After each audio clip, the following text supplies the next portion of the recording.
ng entertainment kasama si Thalia Javier.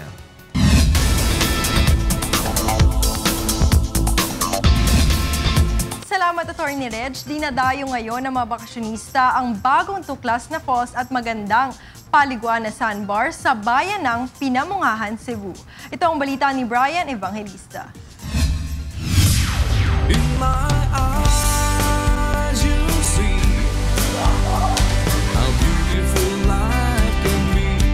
Dito sa Pinamungahan, patok dito ang island hopping. Gamit ang kanilang bangka, pupunta kami sa Camp Panabo upang tingnan ang napakagandang sandbar, lalo na ngayon low tide. Tara! Halos 15 minuto lang sa bangka, mararating ang Camp Panabo.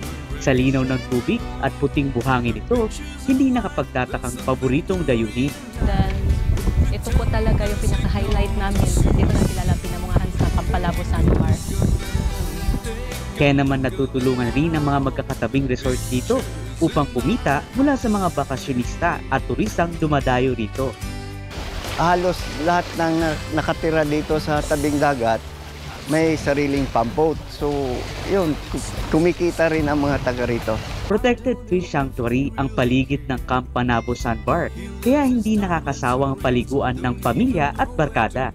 Talagang medyo maluho ang bakasyon dito sa Pinamungahan kasi ang paliligo ng dagat ang ginagawa dito ay dumadayo pa sa sandbar at nagbabawas sila ng mga sinugba o inihaw na isda at baboy. Talaga natin kung kamusta ang pakatulog dito.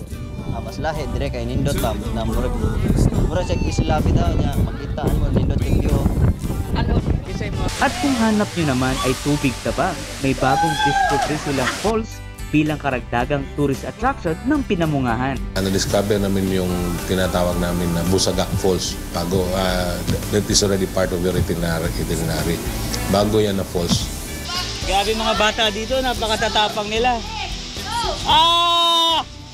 Ako sumigaw eh. Baliktad. Sinisikap ng alkalde, mapaganda rin ang mga daan patungo sa kanilang mga tourist spot. Kaya naman mga kabataan at mga mag-asawa sa paliligo sa falls nawiwili. Kakatuwa panoorin yung mga bata nandun sa likod, nagtatalunan. Kahit nakakapagod yung train papunta dito. Worth it naman. Kaya sa naghahanap ng magandang beach at falls na pwedeng pasyalan, tayo na sa Pinamungahan dahil tiyak kayo'y masisiyahan. Kaya ngayong tag-init, subukang magpa-pool dito sa Busay ng Pinamungahan. Brian Evangelista, UNTV News Worldwide.